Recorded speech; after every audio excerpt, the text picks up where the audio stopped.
오늘은 이제 3개 세션이 있는데요. 첫 번째 세션은 이제 기업 클라우드를 기업들이 어떻게 활용하는지 KT 기업 사업 컨설팅 본부의 김철수 상무님 게스트 모셨습니다. 안녕하세요. 네, 안녕하세요. 네네. 클라우드 시장, 네. 이제 국내 클라우드 시장 현재 어떻게 흘러가고 있는지 네. 동행 좀 말씀해 주시겠습니까? 뭐 국내 클라우드 시장의 시작은 2011년도부터 시작을 했다고 볼 수 있을 것 네네. 같고요. 네. 2011년도 이제 SMB 위주로 늘어나던 고객들이 이제 서서히 파이낸스나 대기업, 이제 클라우드 발전법이 이제 통과가 됐으니까 네. 공공기관까지 차츰차츰 늘어날 거라고 보고요. 네네. 최근에 가장 인상 깊은 고객들은 실제 안 쓸 것 같았던 파이낸스나 이런 섹터에서도 네. 서서히 클라우드를 빅데이터나 또는 피테크를 위해서 많이 사용하고 있다. 이런 것들이 굉장히 하여튼 임프레시브한 현상인 것 같습니다. 네. 그 KT가 이 클라우드 사업을 언제부터 한 지가 얼마나 됐습니까? 저희가 2011년 3월 달부터 사업을 어. 시작했고요. 초창기는 여기 보이시는 것처럼 150고객 가상 서버 300대부터 시작을 해서 네네. 실제 작년 말 기준으로 실제 6,000고객, VM수로는 2만 개까지 지금 늘어나 네. 있는 상태입니다. 요즘 경기가 예. 사실 굉장히 별로 안 좋지 않습니까? 예. 안 좋은데 여기는 거의 성장률이 예. 그래프로 보면 예. 한 3, 40% 그냥 예. 성장하는 것 같아요. 예. 네. 어떻게 보면 클라우드라는 건 실제 경기가 안 좋을수록 더 호황이라고 볼 수 있는데요. 네네. 어차피 클라우드의 가장 큰 장점 중에 하나가 비용 절감, 네. 그다음에 유연한 비즈니스의 지원 네네. 이런 것들이기 때문에 네. 역설적으로 네. 경기가 안 좋을수록 클라우드는 더 폭발적인 성장을 한다고 볼 수 있겠습니다. 네. 자, 지금 이제 6,000개 고객이면 예. 상당히 다양한 인더스트리를 다 쓰고 있을 것 같은데 예. 여기 보면 많이 있는데 예. 그래도 예. 지금 상무님 보시기에 체감하기에 예. 이쪽 산업 분야가 예. 아니면 이런 업무 분야가 예. 이 클라우드를 잘 쓰고 있더라 예. 하는 데가 어디입니까? 몇 예. 개를 꼽아주신다면 네. 예. 업무 분야나 아니면 그 인더스트리 네. 예, 업무 분야로 얘기 드린다면 기관계나 어떤 미션 크리티컬한 ERP, CRM 이런 분야보다는 네. 실제 대외 서비스하는 서비스 사이트 위주로 이제 소비가 되고 있다고 봐야 될 것 네네. 같고요. 그건 네. 지금이나 추후에는 이제 비슷한 패턴을 보일 거라고 봅니다. 음. 기업을 보면 가장 핫한 기업들이 실제 이제 게임사나 커머스, 그다음 네. 미디어 아. 이런 사들이 가장 활발하게 네. 클라우드를 그러니까 활용하고 뭔가 있고요. 이게 갑자기 네. 뭔가 사용자가 폭증한다든지 예. 아니면은 뭔가 서비스가 예. 아주 실시간으로 예. 뭔가를 해줘야 된다든지 예. 뭐 그런 인더스트리 같네요. 그렇죠. 말씀 들어보니까. 비즈니스 자체가 굉장히 역동적인 비즈니스 위주로 많이 역동적. 사용한다고 네네. 볼 수 있겠습니다. 네. 이게 여기 보니까 저는 클라우드 하면 뭐 1인 기업이라든지 네. 소들이 많이 네. 쓸 것 같은데 예. 뭐 소도 많이 쓰겠지만 예. 여기 보니까 이게 대기업이나 네. 큰 공공기관, 금융기관도 많이 쓰고 있는 것 같아요. 예, 예. 네. 소호도 많이 들어와 계십니다. 네네. 들어와 계시는데요. 네. 저희가 이제 그건 누군지 가름할 수 없는 기업이라 여기에 다 표현은 못했고 네네. 실제 여기 있는 기업들은 실제 저희 클라우드를 가장 대규모로 잘 네. 업무에 맞게 잘 활용하시는 기업들 위주로 표현을 한번 해봤습니다. 네. 자, 뭐 현재 클라우드 현재 어떤 서비스니까 네. 어떤 서비스들이 구성되어 있는지 네. 좀 잠깐 뭐 너무 기술적으로 들어갈 필요는 없을 것 예. 같고요. 네네. 클라우드라고 하면 기본적으로 네트워크를 빌려 있어야 될 거고요. 그 다음에 그 네트워크에 물린 서버, 그 다음에 스토리지, 네. 그 다음 이걸 보호하기 위한 보안 서비스, 네네. 그 다음 로드 밸런싱 서비스 이런 것들이 이제 주 서비스라고 볼 수 있을 것 같습니다. 네네. 저희 클라우드 안에도 약 35개에 달하는 여러 서비스들이 있는데요. 네. 저희가 카운팅을 해보면 딱 5개 서비스 위주로 고객들이 95% 이상 소비를 합니다. 그게 서버, 네. 스토리지, 그 다음에 유지보수 대행, 네. 보안, 네. 그 다음에 CDN 이런 아. 서비스들이 이제 대표적인 서비스라고 볼 수 있겠습니다. 네. 자, 이제 궁금할 거예요. 여기 많은 시청자분들이 질문을 하겠지만 아마존하고 뭐가 달라요? 그렇죠? 이런 얘기 굉장히 많이 들으시죠? 네, 딱, 그렇죠? 예, 맞습니다. 딱 세 가지를 말씀드릴 수 있을 것 같은데요. 네. 실제로 국내 클라우드 인프라를 넣고 서비스하는 기업은 KT가 유일합니다. 네. 타 글로벌 회사하고 비교해도. 아마존은 제일 가까운 곳은 저편에 있고 네. MS에 제일 가까운 곳도 저편에 있습니다. 네. 실제 리얼타임성 어플리케이션을 돌려야 되는 고객들한테는 KT가 네트워크 성능 측면에서 타사 대비 5배에서 10배 정도 네. 높다고 볼 수 있고요. 두 번째는 가격입니다.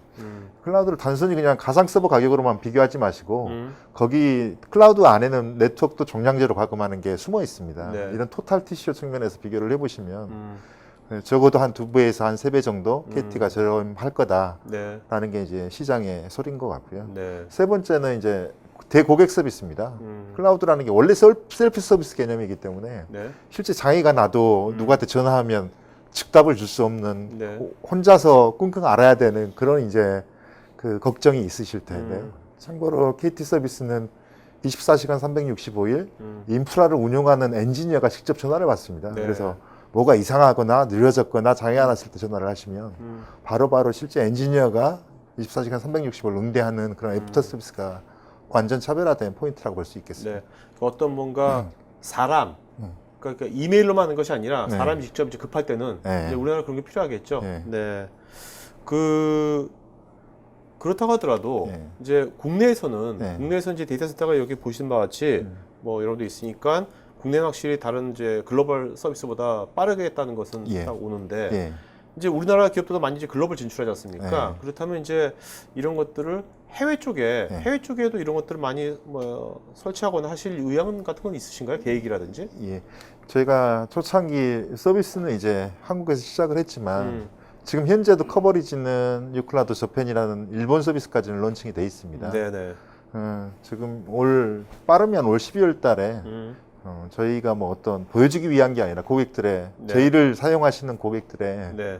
그 요청으로 제일 먼저 미국하고 중국의 서비스를 론칭할 계획이 이제 아. 거의 다가와 있고요. 네네. 그다음에 그 유럽에도 실제 내년쯤에는 그 서비스를 론칭할 계획을 가지고 있습니다. 네네. 이건 이제 저희를 사용하시는 고객들한테 글로벌 원빌드를 할 수 있는 그 기본적인 그 환경을 드리기 위함이고요. 네. 그걸 통해서 또 글로벌 사업자하고 또 어떤 건강한 경쟁을 할 수 있지 않을까 생각을 합니다. 하면 같이 상호 협조도 할 수 있을 것 같고요. 예, 네. 얼마든지요. 자, 궁금한 게 이제 사용자 관점에서, 기업 관점에서 네. 아무래도 지금 이제 전세계 있다면 어떤 전세계 어떤 영역은 한국 포함해서 어떤 영역은 KT 인프라를 쓰고 또 어떤 영역은 아마존이나 MS를 쓰고 이런 기업들도 있습니까? 그런 예, 기업들? 지금 실제 KT 클라우드를 사용하고 계시는 상당히 많은 게임사들이나 커머스사들은 네. 실제 글로벌 서비스는 아마존이나 애저를 통해서 하고 대신 그 네트워크 퀄리티나 여러 가지 대고객 응대 서비스가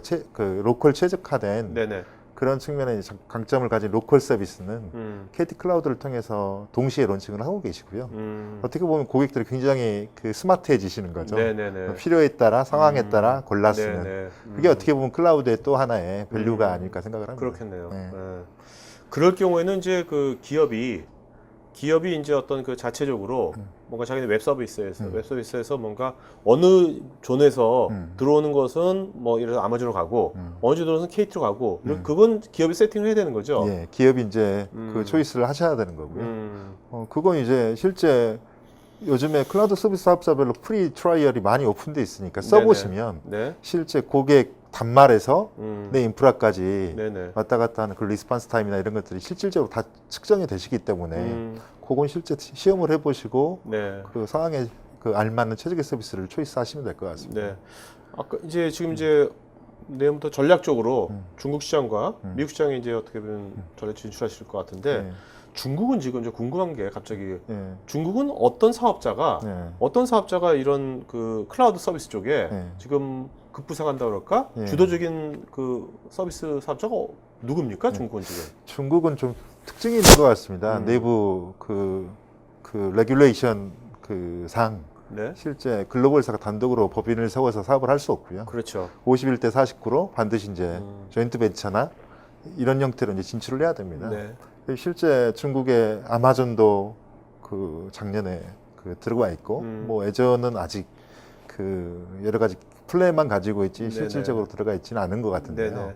그런 여러 가지 상황상 중국 로컬 기업 중에 로컬 기업이 가장 이제 중국 시장은 큰 시장을 형성하고 네네. 있다고 봐야 될 것 같고 그 중에 이제 알리바바의 알리바바. 예, 알리윤이라는 서비스가 중국에서는 알리윤. 예, 네. 가장 큰 대규모 그 고객을 가지고 있고 네. 또 매년마다 지금 2배씩 성장하고 있는 그런 사업 성장성을 보이고 있습니다. 네.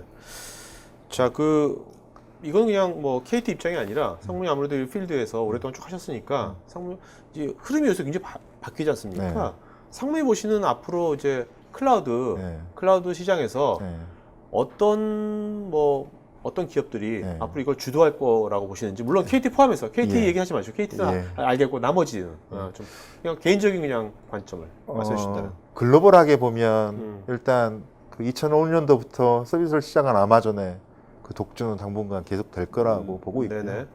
그다음에 그 아마존이 B2B IT 시장을 완전히 그 뒤바꿔 놓음으로써 음. 실제 뒤따라가는 여러 글로벌 IT 리딩 기업들이 있는데요. 네네.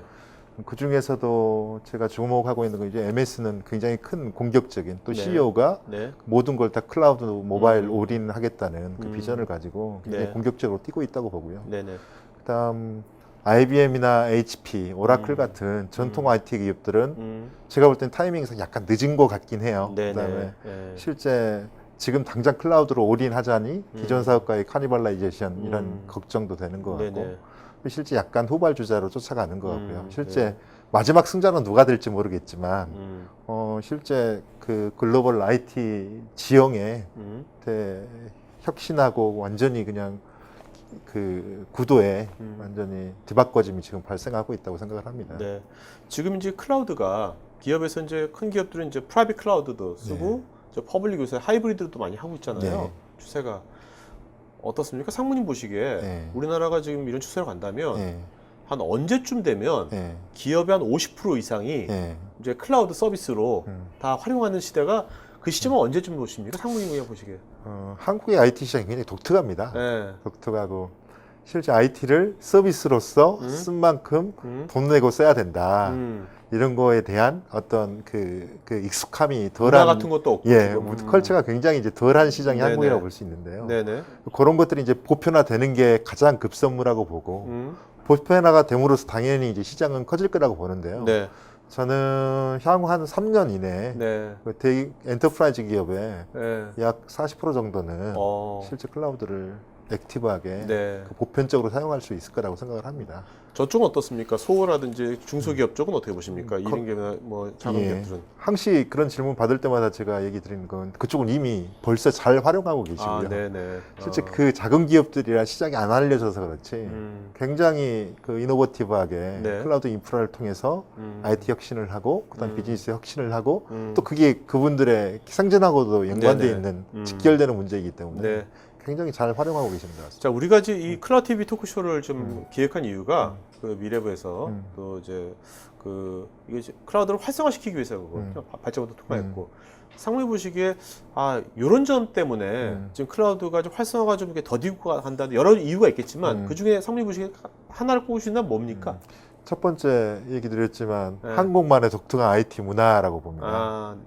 내 거를 빌려 쓰는 거에 익숙치 않은 네네. 반드시 내가 소유해야 되는 네네. 이게 내 거가 아니면 안 되는 이런 거에 대한 어떻게 보면 IT 문화의 충격이라고 볼 수 있고요. 네네네. 이 충격에 지금 얼마나 소프트 랜딩 하는 더 빨리 소프트 랜딩 하느냐 네네. 요거에 이제 지금 과도기에 와 있다고 보고요. 네. 이제 그것만 걷어지고 나면 실제 그 우리나라에서도 클라우드의 범용적인 활용은 너무나 보편적으로 확대될 거라고 생각을 합니다. 네.